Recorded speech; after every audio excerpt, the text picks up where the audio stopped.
नमस्कार, आदाब। Crime petrol Dastak में आप सबका एक बार फिर से स्वागत है।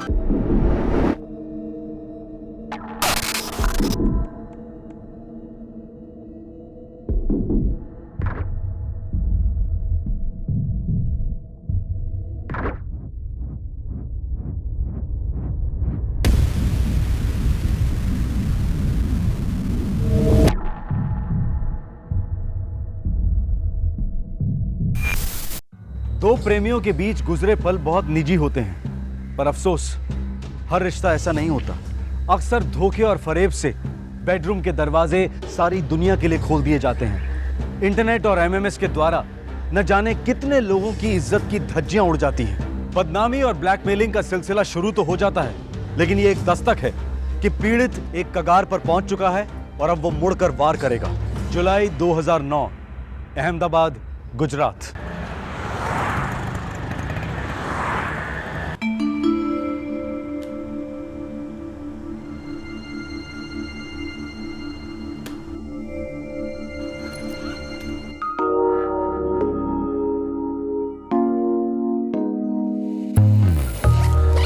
આવું છું માં, આવું છું બાબા।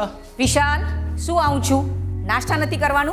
माँ, अब नाश्ता कर सकता हूँ या मीटिंग कर सकता हूँ? बहुत ज़रूरी मीटिंग है, फिर मिलता हूँ। अरे विशाल, इतवार को अपने आप को फ्री रखना। दिव्या के माता पिता आ रहे हैं आनंद से। माँ बाबा, ये शादी होना भी ज़रूरी है क्या? जरूरी है, बिल्कुल जरूरी है। तुम अब 26 साल के हो गए हो। और दिव्या अच्छी लड़की है, तुम दोनों की जोड़ी खूब जमेगी। और हाँ, जल्दी से फिर हमें अपने पोता पोती के माँ, बाबा, मैं भी शादी नहीं करना चाहता हूँ। मुझे भी जीना है।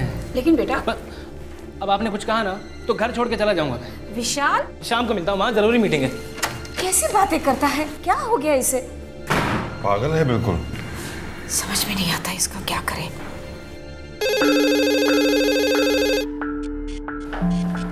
HP टेक्नोलॉजी, हम दोनों के लिए।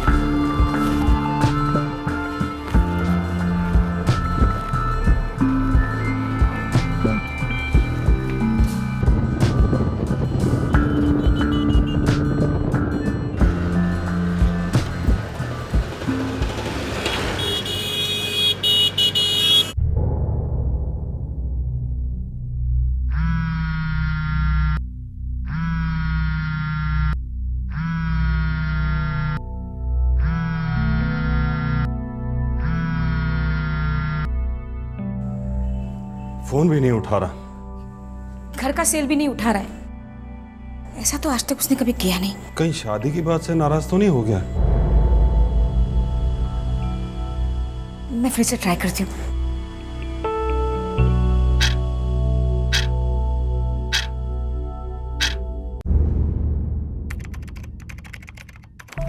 देखिए, गुस्से में कहीं चला वला गया होगा, कल सुबह तक आ जाएगा। कोई 15-16 साल का लड़का नहीं है मेरा विशाल। और जब वो 15-16 साल का था तब भी उसने ऐसा कुछ नहीं किया था। ऑफिस कहाँ है? Helmet circle, Ambika chambers. अच्छा, कोई गाड़ी वाड़ी है? मतलब कार, बाइक? होंडा एक्टिविया चलाता है। दबे। जी सर। हॉस्पिटल्स और सारे पुलिस स्टेशन चेक करो और पिछले 12 घंटे में जितने भी एक्सीडेंट्स के केसेस हुए हैं सबके रिकॉर्ड्स मंगवा लो। ऑफिस वाले ने क्या बोला? लंच के बाद ऑफिस से चला गया था, किसी को कुछ बताया नहीं। देखिए, हम उसके सेल फोन के रिकॉर्ड्स मंगवा लेते हैं और तब तक ये एक्सीडेंट्स के रिकॉर्ड्स भी आ जाएंगे हमारे पास। इन सब में 4-6 घंटे तो बड़े आराम से जाएंगे। आप लोग मेरी बात मानिए, घर जाइए, मैं कल सुबह फ़ोन करता हूँ। 26 वर्षीय विशाल पांचाल अहमदाबाद शहर का रहने वाला था और एक अच्छी कंपनी में टेक्निकल इंजीनियर की नौकरी कर रहा था। और फिर एक दिन 19 जुलाई 2009 को विशाल घर नहीं लौटा। वो रात उसके माता पिता के लिए सबसे लंबी और मुश्किल रात थी। डर और उम्मीद दोनों उनके दिलो दिमाग को घेरे हुए थे। सुबह हो गई, सूरज निकल आया, लेकिन विशाल अब तक घर नहीं आया था और ना ही उसकी कोई खबर आई। मामला अब काफी गंभीर हो गया था।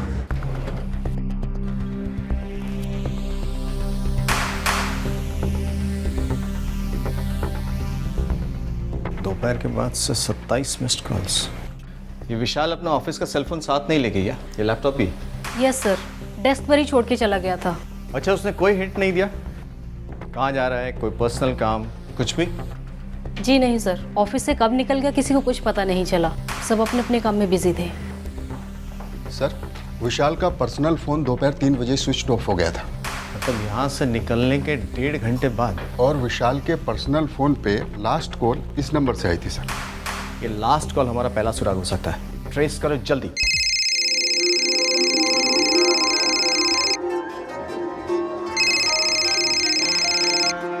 हेलो। मैं यूनिवर्सिटी पुलिस स्टेशन से बोल रहा हूँ।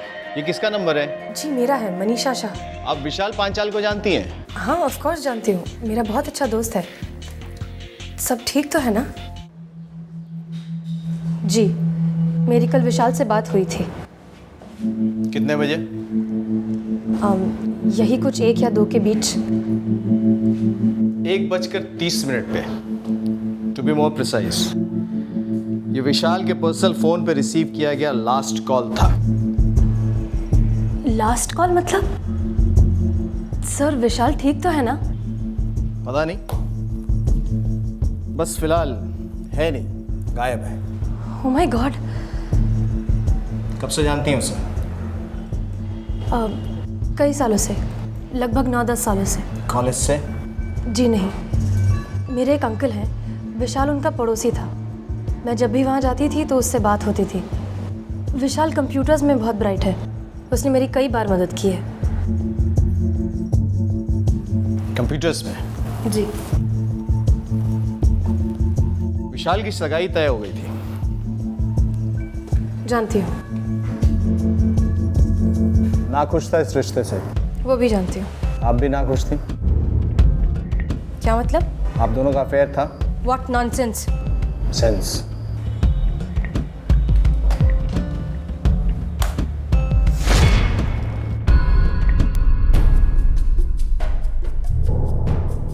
अब भी आप मानती हैं कि आप और विशाल सिर्फ दोस्त थे? मैं और विशाल बहुत अच्छे दोस्त थे, लेकिन आप जो सोच रहे वैसा कुछ नहीं है। कल फोन किस लिए किया था? मैं एक सॉफ्टवेयर कंसल्टेंट हूँ और विशाल से कई बार गाइडेंस लेती हूँ। पिछले कई सालों से हमारा रिश्ता सिर्फ प्रोफेशनल है। विशाल के ऑफिशियल लैपटॉप पे ये पर्सनल फोटोग्राफ्स कुछ और ही कहानी कहते हैं मिस मनीषा। गलत कहते हैं। कोई और लड़की विशाल की लाइफ में? विशाल का तो पता नहीं, लेकिन मेरी लाइफ में कोई और है। आई एम एंगेज इंस्पेक्टर और मेरी बहुत जल्दी शादी होने वाली है, इसलिए प्लीज़ आप इस मामले में मुझे इन्वॉल्व ना ही करें तो अच्छा है। ठीक है, आप जा सकते। Thank you. जी, अच्छी बात है। नमस्कार। दिव्या के पिता का फ़ोन था, आ रहे हैं इतवार को। आप इसी वक्त उन्हें फ़ोन करके कहिए कि एक ज़रूरी काम आ गया है, अगले इतवार उन्हें बुला लीजिए।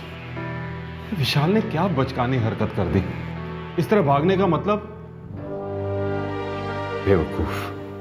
देखिए, थोड़ा गुस्से वाला है, गुस्सा उतर जाएगा तो अपने आप घर चला आएगा। वो मनीषा, उसके साथ अभी भी है कुछ उसका? नहीं, अगर कुछ होता तो मुझे ज़रूर बताता।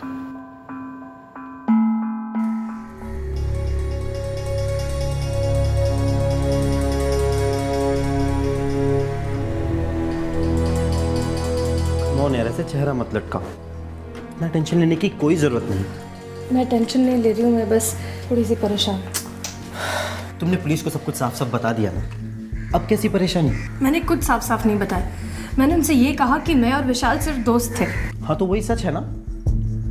विशाल और तुम्हारे बीच पहले जो कुछ भी था वो अब कोई मायने नहीं रखता।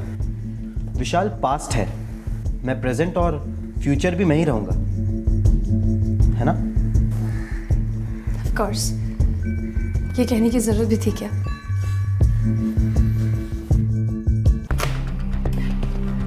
सर, सारे पुलिस स्टेशन हॉस्पिटल्स चेक किए, सिटी के बाहर भी चेक किया, विशाल की कोई खबर नहीं, ना ही उसके स्कूटर का कुछ पता चला। ये मनीषा की कोई खबर? लड़की ने पूरा सच नहीं बोला सर। अफेयर था ना दोनों के बीच? मजबूत अफेयर था सर, 3 साल पहले ही ब्रेकअप हुआ। कोई दूसरी लड़की? नहीं सर, दूसरा लड़का सूरज मनीषा के ऑफिस में ही काम करता है, यहीं अहमदाबाद का लड़का है, कोई रिकॉर्ड विकॉर्ड नहीं। ये लड़की कहाँ की है? माँ बाप बड़ौदा के हैं, लड़की यहाँ अकेली रहती है। सुंदर अपार्टमेंट, 16 रोड। विशाल की कोई नई गर्लफ्रेंड? मतलब शादी से बचने के लिए भाग गया? नहीं सर, अगर गर्लफ्रेंड होती तो किसी ना किसी ने देखा होता या सुना होता, और अगर होती भी तो उसकी भी मिसिंग कंप्लेंट फाइल होती सर। और ऐसी किसी लड़की की मिसिंग कंप्लेंट फाइल नहीं है सर। दवे, ये अपना हीरो है ना विशाल, ये मिसिंग नहीं है। क्या मतलब सर? ये गायब नहीं हुआ है, छुप गया है, अपनी मर्जी से छुप गया है। 21 जुलाई 2009 विशाल को गायब हुए 3 दिन हो चुके थे। उसके माँ बाप की हालत बहुत खराब हो चली थी और पुलिस के हाथ अब तक एक भी सुराग नहीं लगा था। पुलिस बस इतना जानती थी कि किसी जमाने में विशाल और मनीषा का अफेयर था जो 3 साल पहले टूट गया था। और दूसरी बात यह भी जानती थी कि विशाल अरेंज मैरिज रिश्ते से खुश नहीं था। विशाल के गुमशुदा होने की कई संभावनाएं टटोली जा रही थी और फिर कुछ दिनों के बाद किसी नई संभावना की जरूरत नहीं पड़ी। आखिरकार जुर्म ने अपना फन उठा ही लिया।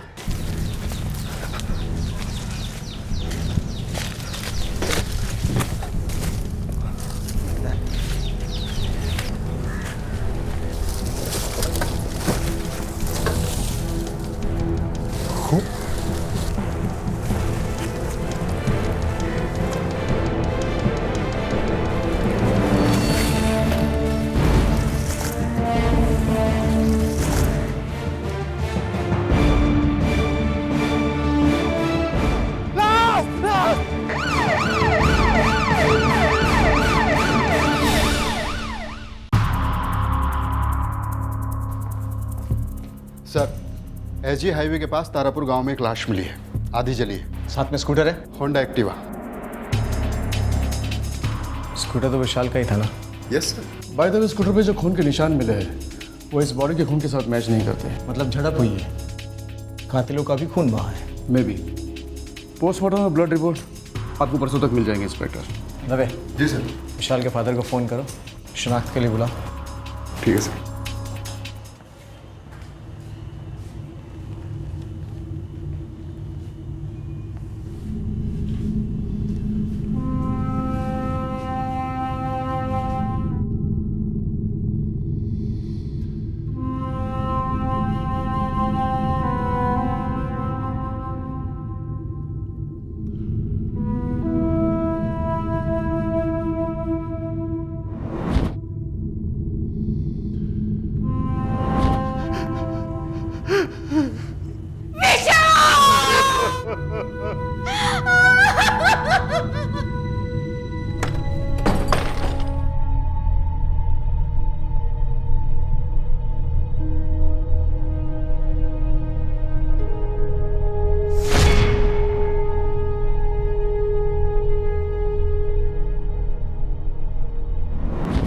चलो अच्छा है मनीषा, मेरी फीलिंग्स को समझती तो हो तुम।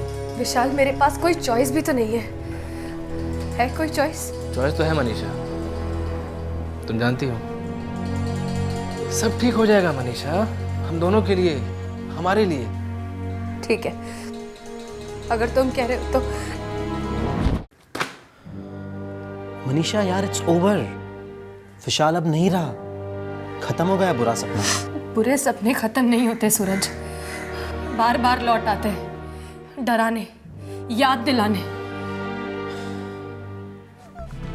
सर, इस कॉल रिकॉर्ड के अकॉर्डिंग विशाल का पर्सनल फोन दोपहर 3 बजे तक ऑन था और स्विच ऑफ हुआ यहाँ 16 रोड। मनीषा यहीं रहती है, सुंदर अपार्टमेंट। लड़की हमसे कुछ छुपा रही है सर। विशाल से रिलेशन के बारे में तो छुपाया ही उसने हमसे। अब देखते हैं उसकी मौत के बारे में क्या कहना है उसका। सूरज, जा जाकर भी कहाँ जाएंगे? यहाँ से दूर, कहीं भी। मुझे भागना नहीं है। भाग तो तुम अब तक रही थी मनीषा, इस बार लास्ट होगा। इसके बाद तुम्हें कभी भागने की जरूरत नहीं पड़ेगी। अब जल्दी करो, हमारे पास वक्त बहुत कम है।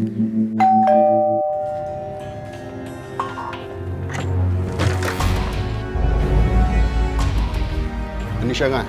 जी, मनीषा तो बाहर गई है। अंदर जाने का टाइम आया तो मनीषा मैडम बाहर चलेगी। चलो कोई नहीं, अंदर बैठ के मनीषा का इंतजार कर। सर सर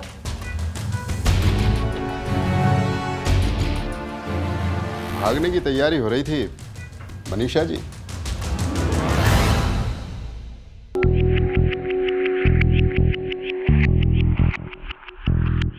सूखे खून के धब्बे मिले हैं विशाल के स्कूटर पे।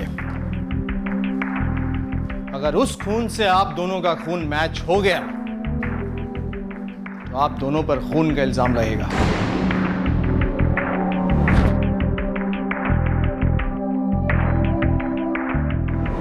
बाकी रिकॉर्ड तो है हमारे पास। 16 रोड पर विशाल का फोन स्विच ऑफ हुआ, तो उसके मोबाइल रिकॉर्ड्स कहते हैं। वही 16 रोड जहां आप रहती हैं मिस मनीषा। मिस मनीषा, आपका सेल फोन रिकॉर्ड बताता है कि 19 जुलाई को दोपहर 3 बजे के बाद आपका फोन तारापुर गांव में था, वही जहां आपके एक्स बॉयफ्रेंड विशाल की लाश मिली। अगर आप दोनों सब कुछ सच सच और फटाफट बता देंगे तो सबके लिए अच्छा होगा। हमें बुलवाने पे मजबूर मत करना, अच्छा नहीं लगेगा मुझे, और आप लोग को तो कतई नहीं।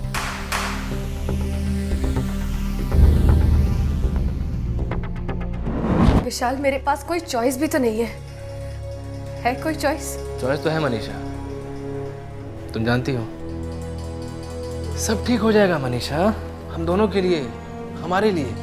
ठीक है, अगर तुम कह रहे हो तो।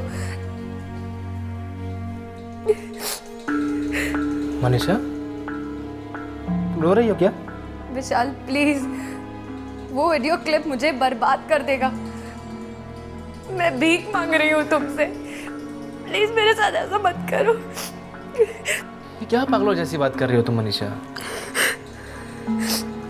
अच्छा ठीक है, मैं वो क्लिप तुम्हारे सामने डिलीट कर दूंगा बस, लेकिन तुम मुझे अपनी लाइफ से कभी डिलीट मत करना मनीषा।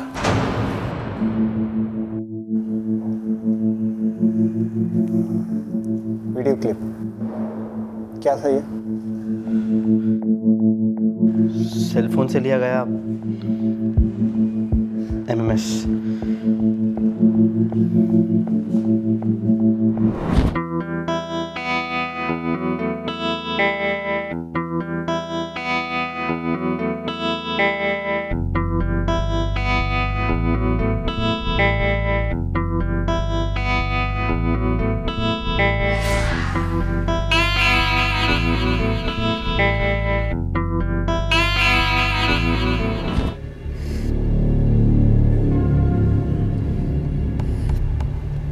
विशाल और मैं 7 सालों तक रिलेशनशिप में थे, बहुत करीब थे। MMS क्लिप के बारे में मालूम था आपको? मेरा मतलब है, जब शूट किया था तो मालूम था? पता होता तो शूट करने देती इंस्पेक्टर। मैं उससे प्यार करती थी, भरोसा करती थी उस पे, और पता नहीं क्यों उसने हमारे प्यार को इतने भद्दे तरीके से खत्म कर दिया। और फिर आपने नए प्रेम की शुरुआत की। हाँ, और ये विशाल से सहा नहीं गया। मनीषा ने मुझे पहले ही सब कुछ बता दिया था, और मुझे कोई प्रॉब्लम नहीं थी उनकी पहली रिलेशनशिप से। लेकिन विशाल को प्रॉब्लम थी। मैंने उससे एक नॉर्मल फ्रेंडशिप रखने की कोशिश की, लेकिन वो तो किसी और ही ट्रैक पर था। हम सॉरी विशाल, लेकिन फ्रेंडशिप के आगे और कुछ नहीं। फ्रेंडशिप? हमारी फ्रेंडशिप के पीछे काफी कुछ था मनीषा। जरूर था, लेकिन अब नहीं है। हाँ, अब तो सूरज आ गया है तुम्हारी लाइफ में। कमाल विशाल, हमारे ब्रेकअप के बाद मैंने तुम्हारे साथ कोई चीटिंग तो नहीं की? तो मैंने की है क्या? नहीं, बिल्कुल नहीं। पर प्यार भी तो नहीं किया ना। हमारे बीच का प्यार खत्म हो गया था विशाल, और हमने मिलकर डिसाइड किया था दैट इट्स ओवर। आसान नहीं है मेरे लिए मनीषा, मैं एक पल के लिए भी तुम्हें भूल नहीं पा रहा हूँ यार। फॉर गॉड सेक विशाल, तुम्हारी सगाई होने वाली है, और वैसे भी मैं सूरज के साथ बहुत खुश हूँ। हम 3 साल पहले अलग हुए थे, और तुम सिर्फ हम दोनों की नहीं बल्कि 2 और जिंदगियों को बर्बाद करने पर तुले हो। Please don't do this. मैं जानता हूँ तुम मेरे पास आना चाहती हो ना। तुम्हारा ईगो ये चाहता है विशाल। लुक, मैं तुमसे प्यार नहीं करती। तो इस बात को समझो और आगे बढ़ो।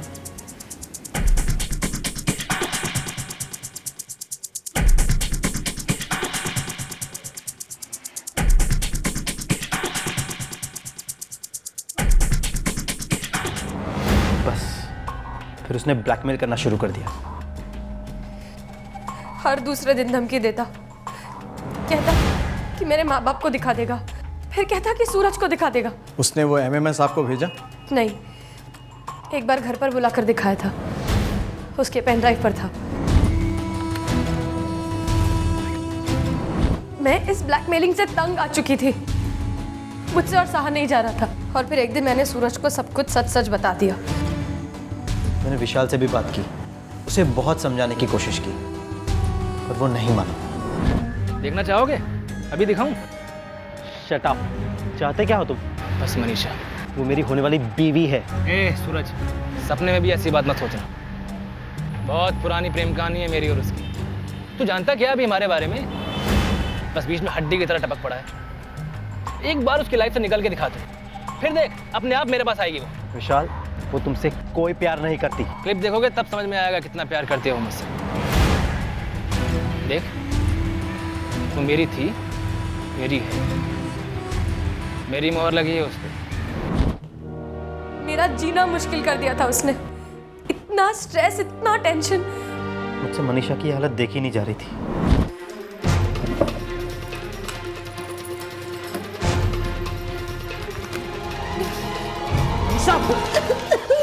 ये क्या कर रही हो तुम? मनीषा, क्या कर रही हो तुम? मैं थक गई हूँ सूरज, मैं और नहीं जीना चाहती। विशाल, ब्लैकमेलिंग, मैं हर चीज से थक गई हूँ। मनीषा, मेरी जिंदगी भी तो तुम्हारे साथ जुड़ी है। प्लीज प्रॉमिस करो ऐसा दोबारा कभी नहीं करोगी।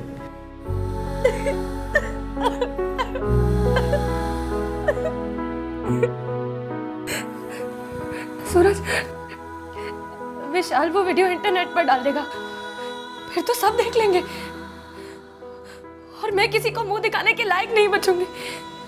मेरे मम्मी पापा तो मर जाएंगे सूरज। उस पे भरोसा करो मनीषा, आई प्रॉमिस मैं तुम पे आज भी नहीं आने दूंगा।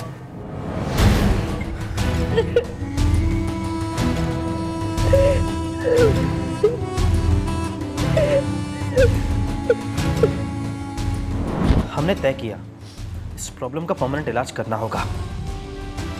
मैंने उस दिन दोपहर में विशाल को फोन किया और उससे कहा कि मैं सूरज को छोड़ने के लिए तैयार हूं। हम दोनों मनीषा के घर उसका इंतजार कर रहे थे और सोच के रखा था, आर्या पार। मनीषा, मेरा हाथ दोबारा थाम लो मनीषा। वादा करता हूँ बर्बाद कर दूंगा इसे।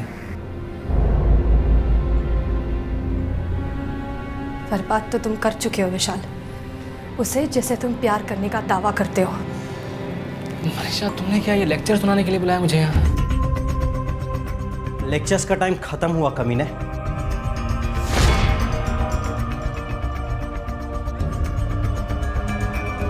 सिर्फ प्रैक्टिकल। हमने विशाल की बॉडी को एक बोरी में डाला और उसी के स्कूटर पर जंगल ले गए।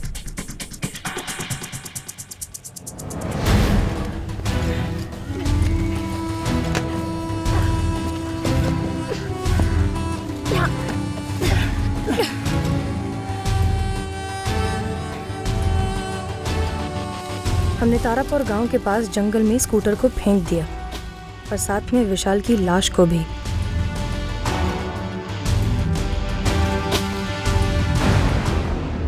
हम इस क्लिप को डिलीट कर देंगे। डिलीट नहीं, हम इसे दफन कर देंगे। मैंने विशाल का पेन ड्राइव और मोबाइल फोन पास के छोटे से तालाब में डुबो दिया। विशाल के साथ उस एमएमएस को भी खत्म कर दिया, हमेशा के लिए। हमने विशाल की लाश पर से सारे आइडेंटिफिकेशन निकाल दी ताकि कोई उसे कभी पहचान ना पाए। और उसके बाद आप लोगों ने बॉडी को जलाने की कोशिश भी की। दरअसल लाश को अगले दिन सुबह जलाने की कोशिश की। मुझे डर था कि कोई पहचान लेगा, इसलिए मैं फिर से जंगल चला गया।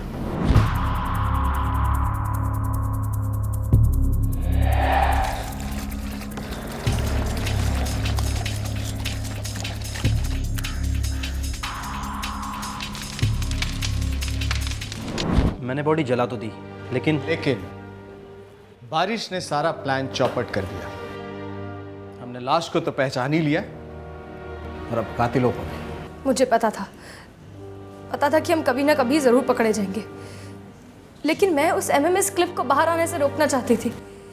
मेरी, सूरज की, मेरी फैमिली की, सबकी इज्जत का सवाल था सर। कानून सिर्फ सबूत मांगता है मिस मनीषा, और कानून को दिखाने के लिए वो एमएमएस आपके पास है ही नहीं। मैं वो एमएमएस अपने पास कैसे रख सकती थी इंस्पेक्टर? मेरे पास विशाल को मारकर उस एमएमएस को डुबो देने के अलावा कोई चारा ही नहीं था। आपके पास चारा था, आप पुलिस के पास आती, अपने पेरेंट्स को कॉन्फिडेंस में लेके अगर उन्हें ये बात कहती तो बात यहां तक नहीं पहुंचती। और अब देखो कहां पहुंच गए तुम दोनों। लेके जाओ इन दोनों को।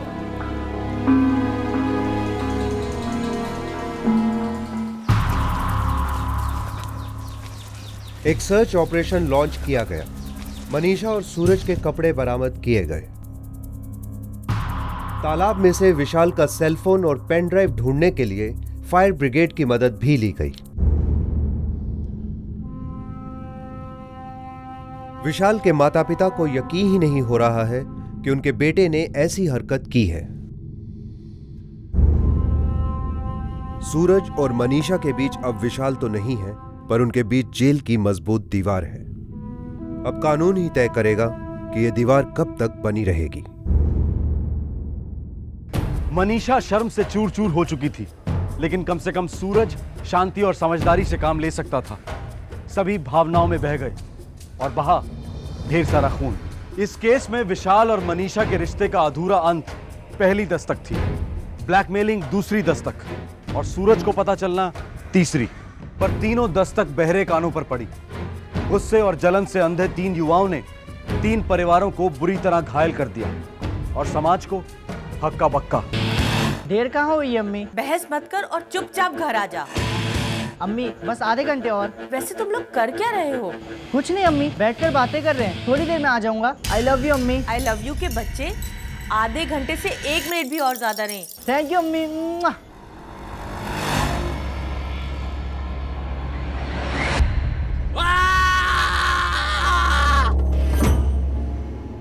बचपन और जवानी के बीच का पड़ाव है कुमार अवस्था या टीनेज। इस दौर में, इस पड़ाव में बच्चे और माँ बाप दोनों का इम्तिहान होता है। बच्चों को लगता है कि दुनिया उनके खिलाफ है, माँ बाप उन्हें समझते नहीं, और माँ बाप को लगता है कि बच्चे अभी कच्चे हैं, हर कदम पर गलतियां कर सकते हैं। जब एक टीनेजर अपने माता पिता से अपने दोस्तों और अपनी दिनचर्या को छुपाने लगे, तो आप समझ लीजिए कि ये एक वार्निंग बेल है, एक दस्तक है कि आप जुर्म के ज्वालामुखी पर बैठे हैं। फरवरी 2010, मेरठ, उत्तर प्रदेश।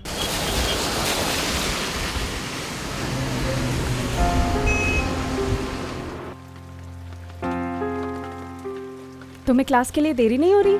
क्लास देरी से जाऊं नहीं जाऊं क्या फर्क पड़ता है? प्रोफेसर वैसे भी तो पकाना छोड़ने वाला नहीं है। उसने तो बोरियत में पीएचडी की है। तू ना आजकल रोज रोज झूठे बहाने करके क्लासेस बंक करने लगा है। तो फिर रियल रीजन बताऊं क्लासेस बंक मारने का?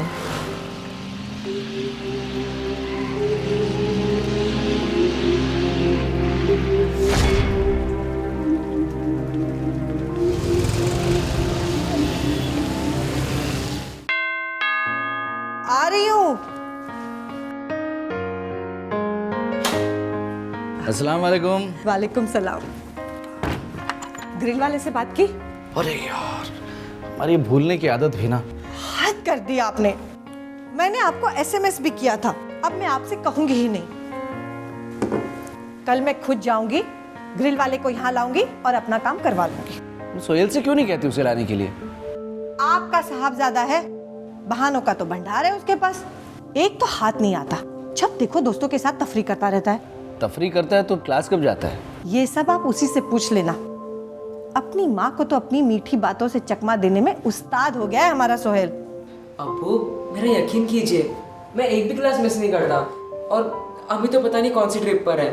देखो सोहेल, तुम बच्चे नहीं हो बेटा, इसलिए खुल के कह रहा हूँ तुमसे। मैं आज बैंक में मैनेजर हूँ, तो ये पोजीशन कोई आसमान से नहीं टपकी बेटा। मैंने बहुत पापड़ बेले हैं इसके लिए। जानता हूँ अब्बू, इज्जत करता हूँ आपकी। तुम इंजीनियर बनना चाहते हो तो तुम्हारी सारी ज़रूरतों को पूरा कर रहे हैं ना हम बेटा। बस तुम अपना फोकस सिर्फ पढ़ाई पे रखना। अब्बू ट्रस्ट कीजिए, मैं इंजीनियर ज़रूर बनूंगा और आपको मुझ पर फक्र होगा।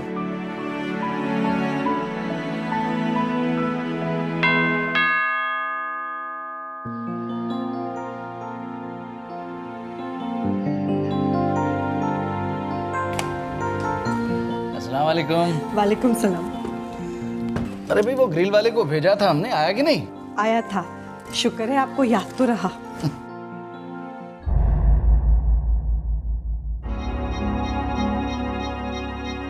नजमा 9 बज चुके हैं, सुहेल नहीं आया अभी तक। बस आता होगा। कह रहा था 7 बजे तक की क्लास है। The number you have dialed is currently switched off.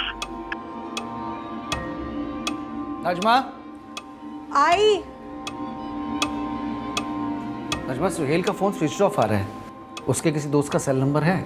नहीं, कभी जरूरत ही नहीं पड़ी।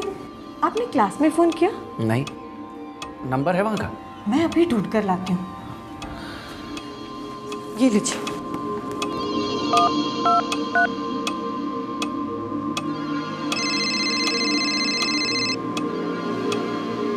हेलो। हेलो प्रोफेसर दिवाकर, मैं सुहेल का फादर बोल रहा हूँ। हाँ जी बोलिए। सुहेल घर नहीं आया अभी तक। लेकिन आज तो वो क्लास भी नहीं आया था। क्लास नहीं आया? Are you very sure? Yeah very sure. किसी और क्लास में भी जाता है ना? हाँ, प्रोफेसर मिश्रा की क्लास में। ये रहा नंबर। अच्छा, क्लास आया था। आप बता सकते हैं कि क्लास से कितने बजे निकला? ओके।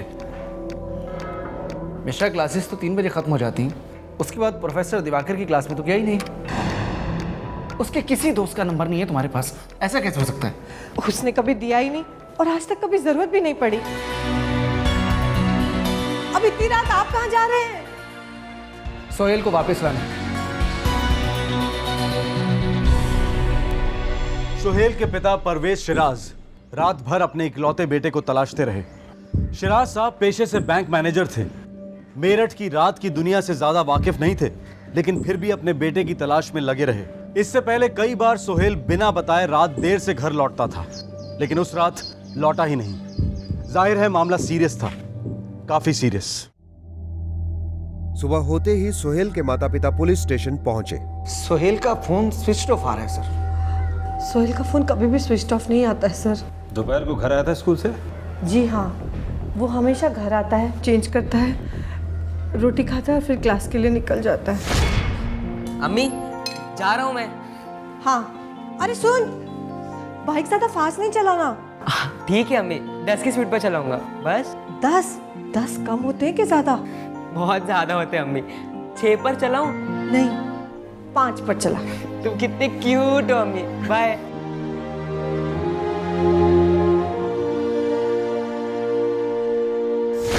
दोपहर की क्लास में गया था सर, लेकिन शाम की क्लास में गया ही नहीं सर।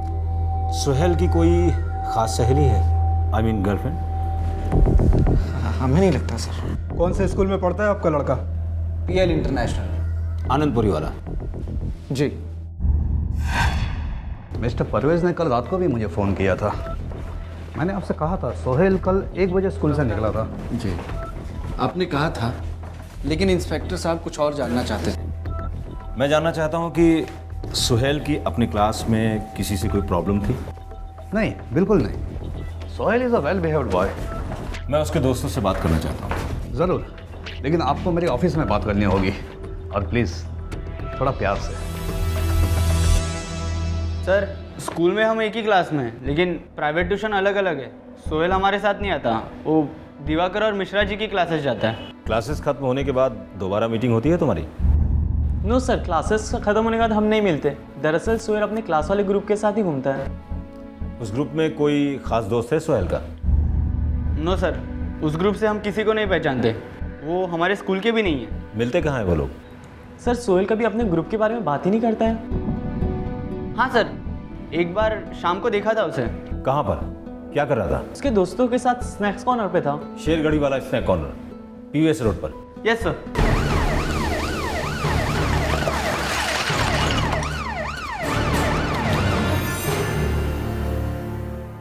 हाँ सर, ये लड़का आता है यहाँ पर, इनका ग्रुप है। हफ्ते में कितनी बार आता है?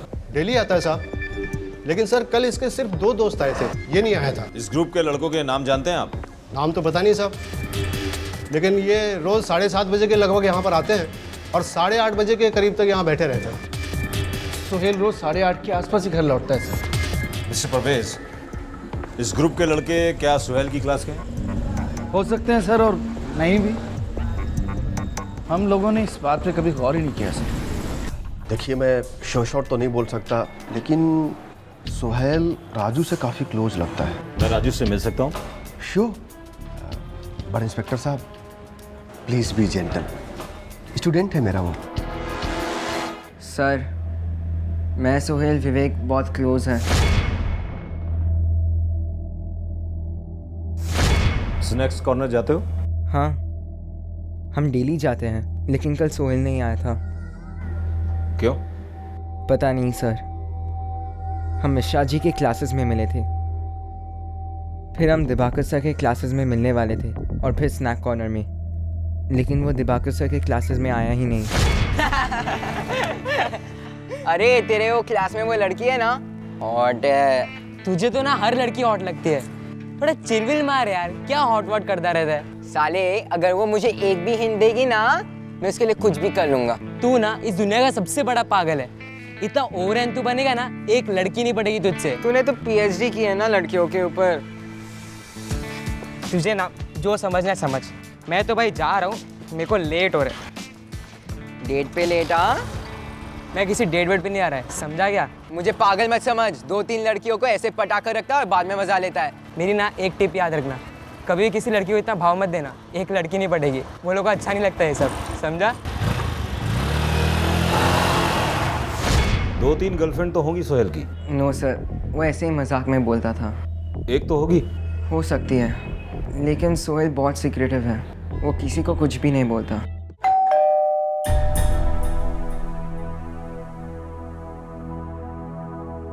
विवेक सिंह? मेरे मॉम एंड डैड कानपुर में रहते हैं, मैं यहाँ अकेला रहता हूँ। कल शाम को सुहेल से मिले थे? नो सर, नहीं मिला। राजू आया था स्नैक बार पर? जी सर, राजू आया था, पर जब मैंने राजू से पूछा कि सोहेल कहाँ है, तो उसने कहा कि वो दिवाकर सर के क्लासेस में भी नहीं आया था।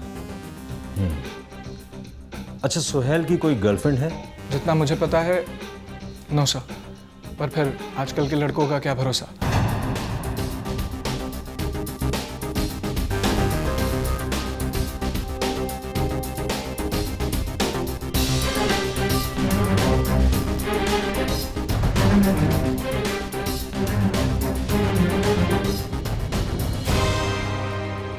सोहेल का फ़ोन तो अभी स्विच ऑफ आ रहा है सर। मिस्टर परवेज, हम ये तय नहीं कर पा रहे हैं कि ये केस मिसिंग का है या किडनैपिंग का। मिसिंग क्यों होगा सर, और मेरे सोहेल को कोई किडनैप क्यों करेगा सर? यही सवाल तो मैं आपसे करना चाहता हूँ मिस्टर परवेज।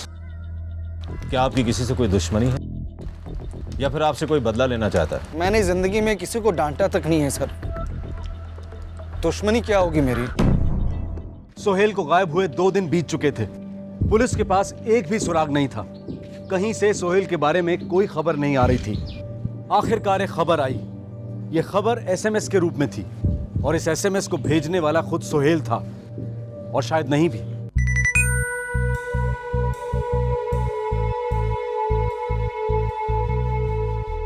नजमा, सोहेल का एसएमएस है। क्या लिखा है मेरे बेटे ने? बताइए ना, बताइए ना, कहाँ है वो? अगर सुहेल को जिंदा देखना चाहते हो तो 50 लाख देने होंगे। मैं जल्द ही आपको फोन करूंगा।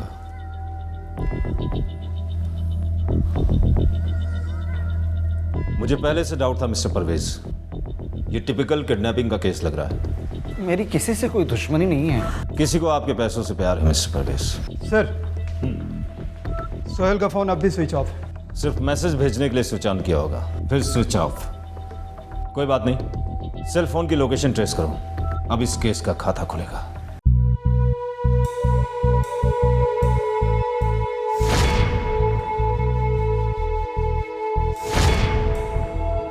सर सेल फोन इसी इलाके में स्विच ऑन हुआ था, शास्त्री नगर। मैं शास्त्री नगर में रहता हूँ। सर मुझे सच में नहीं पता सोहेल कहाँ है, मुझे कुछ नहीं पता सर। सुहेल के सभी दोस्तों में सिर्फ तुम शास्त्री नगर में रहते हो, और फिरौती का मैसेज शास्त्री नगर से ही आया था। इसमें मेरी कोई गलती नहीं है कि मैं शास्त्री नगर में रहता हूँ। मैंने उसके साथ आखिरी बार मिश्रा जी के क्लासेस में बात की थी। राजू, सुहेल के बारे में तुम्हें कुछ ना कुछ तो पता होगा जो उसके माँ बाप को नहीं पता। सॉरी सर, मुझे कुछ भी नहीं पता सर। अभी बोलोगे या? अगर अभी बोलोगे तो बच जाओगे, और अगर हमने पता लगाया कि तुम्हें पता था तो उसके बाद पता नहीं कि तुम्हारे साथ क्या होने वाला है। सोचे? सर मैं आपसे झूठ नहीं बोला सर, मैं सब सच बोल रहा हूँ sir. I don't know anything sir, please sir, मैं कुछ नहीं किया सर। सोहेल का दोस्त राजू काफी डिस्टर्ब था, फिर भी पुलिस ने उससे लंबी पूछताछ की।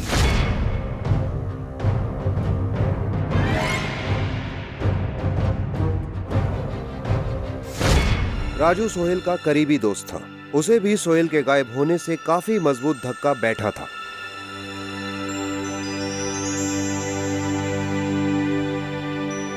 आखिरकार राजू से सहा नहीं गया। एक बात थी जो उससे बोली नहीं जा रही थी, उसने वो बात लिखकर बयान की।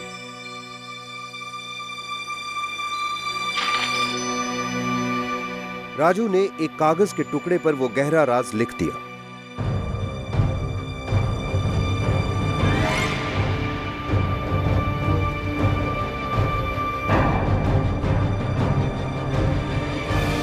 पर उसके लिखे हुए खत ने इस केस को सर के बल उलट दिया। प्यारे मम्मी पापा, मुझे माफ कर देना। मैं आप लोगों को ऐसे छोड़कर जा रहा हूं, पर मेरे पास कोई रास्ता नहीं बचा था। मुझे पता था कि एक ना एक दिन पुलिस को सब पता चल जाएगा। पहली बार मैं बहुत डर गया था, दूसरी बार मैं जानता था कि सच सामने आ जाएगा। मैंने सुहेल को कुछ नहीं किया, पर मैं इतना जानता हूं कि विवेक सुहेल से नफरत करता है। सिर्फ विवेक जानता है कि सुहेल कहाँ है। आपका बेटा राजू। मार डाला, मेरे राजू को मार डाला आपने। आपने जरूर उसे धमकाया होगा, मारा भी होगा। अरे प्यार से पूछा होता तो ये नौबत नहीं आती। हमने आपके बेटे के साथ कोई जोर जबरदस्ती नहीं की। ये सब तो कोर्ट तय करेगा, और मैं आपको कोर्ट लेके जाऊंगा। आपने मेरे बेटे को मारा, छोड़ूंगा नहीं मैं।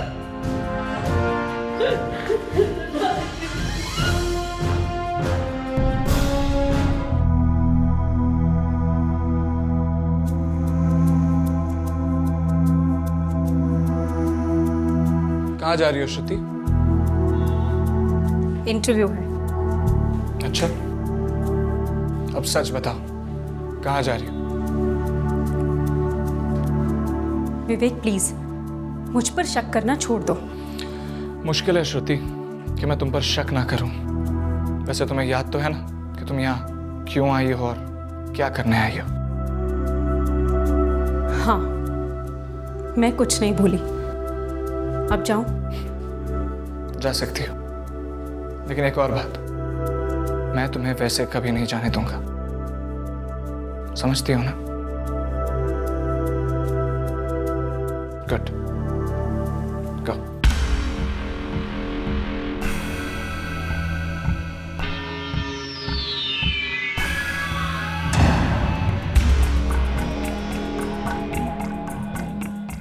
क्या प्रॉब्लम है सर? प्रॉब्लम है मिस्टर विवेक, हम पर शक किया जा रहा है, और शक ही नहीं, डायरेक्ट इल्जाम लगाया जा रहा है कि हमारी वजह से तुम्हारे खास दोस्त राजू ने सुसाइड कर ली। और राजू ने अपने सुसाइड नोट में यह लिखा है कि सुहेल के गायब होने में तुम्हारा हाथ है। क्या ये सच है?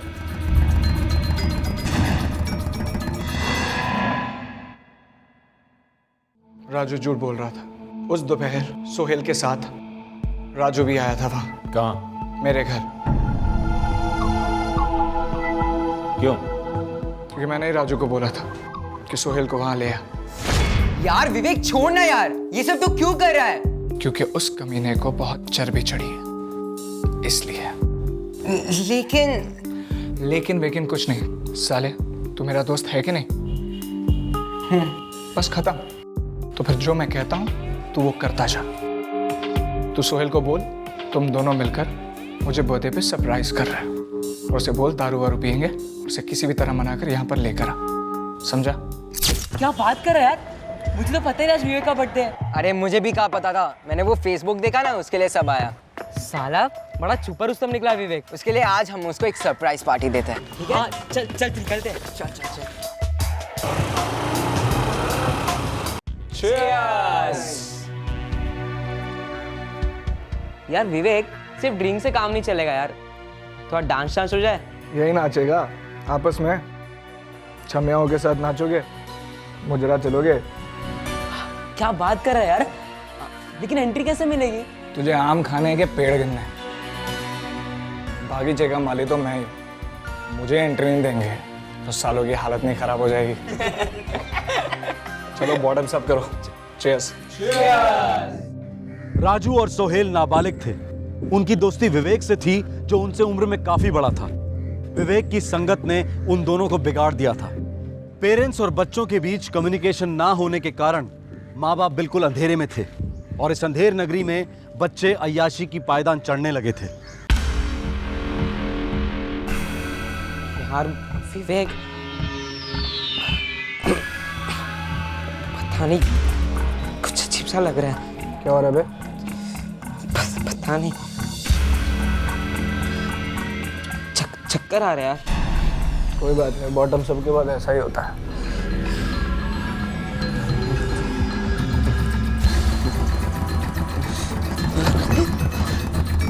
मैंने सोहेल की ड्रिंक में 15 नींद की गोलियां घोल दी थी।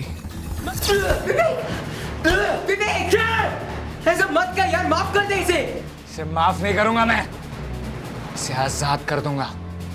इसे ऐसी जगह भेजूंगा जहां से कभी वापस नहीं आएगा। ये मैं अकेला नहीं कर रहा हूं, तू भी इसमें बराबर का हिस्सेदार है। क्या? मुझे फंसाएगा तू भी फंसेगा, अगर मैं डूबा तो तू भी डूबेगा। ये तूने क्या कर दिया यार? तूने तो सोहेल को जान से ही मार दिया। क्या? ऐसा क्यों किया तूने यार? ऐसा मत बोल यार, मैंने कुछ नहीं किया। कोई बात नहीं, तू डर मत, मैं हूं ना।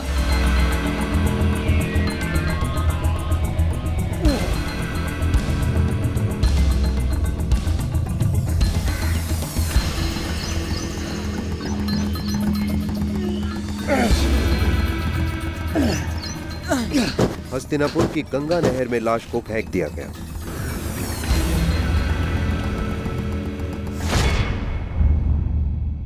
जानता था मैं कि राजू की तरह एक न एक दिन पुलिस मुझ तक भी पहुंच तो जाएगी, बस इतना नहीं पता था कि इतनी जल्दी पहुंच जाएगी। सोहेल के मोबाइल से एसएमएस तुमने भेजा था? राजू। विवेक, मैं ये नहीं कर सकता, मैं मैसेज नहीं भेज सकता यार। तूने पुलिस के सामने मेरा नाम उगाल दिया है। अभी तू नंगा करके ऐसा टॉर्चर करेगी ना कि तू सारा सच मूत देगा। मैं इसमें इन्वॉल्व नहीं हूँ। तू इसमें पूरी तरह से इन्वॉल्व है, हर चीज में तू मेरा साथीदार रहा है। अरे विवेक, मैं कुछ नहीं करूँगा, मैं उन लोगों को कुछ भी नहीं बैठाऊंगा। तुझे तो बचाने के लिए कर रहा हूँ ना ये सब। मैं फंसूंगा तू भी फंसेगा, ये बात मत भूल। हम दोनों ने साथ में किया है जो भी किया, इसलिए बोल रहा हूँ चुपचाप मैसेज कर।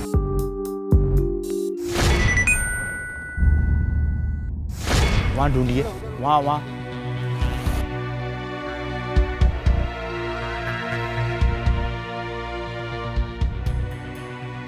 सर, बॉडी मिल गई है।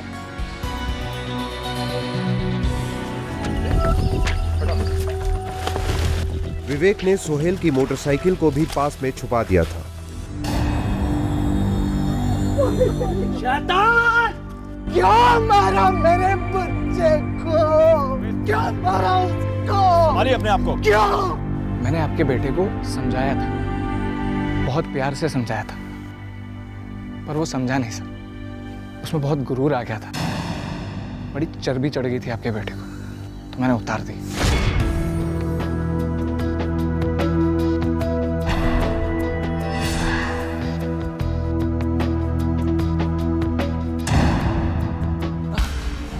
अरे कम ऑन है विवेक, मैं और श्रुति खाली अच्छे फ्रेंड्स। बस साले, मैं क्या कल पैदा हुआ?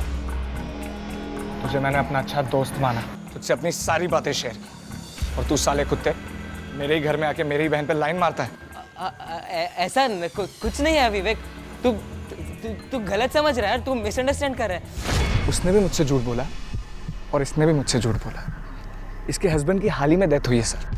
मैं इसे मेरठ लाया एक नई जिंदगी स्टार्ट करने के लिए, और ये बेशरम मेरी बहन है, 17 साल के बच्चे के साथ फ्लर्ट कर रही थी, वो भी मेरे दोस्त के साथ। मैंने कभी उसके साथ फ्लर्ट नहीं किया। तुम उसे घर पर लेकर आए थे, तुमने उसे इंट्रोड्यूस करवाया था, मैंने क्या किया?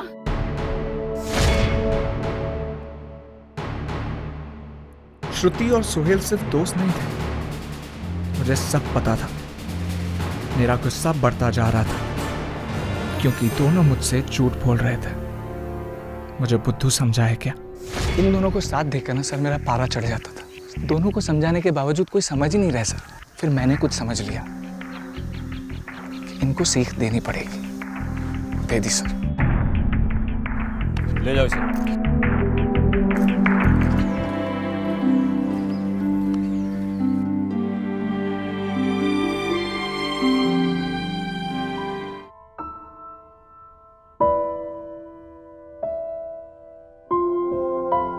मैं इंजीनियर जरूर बनूंगा और आपको मुझ पर फक्र होगा।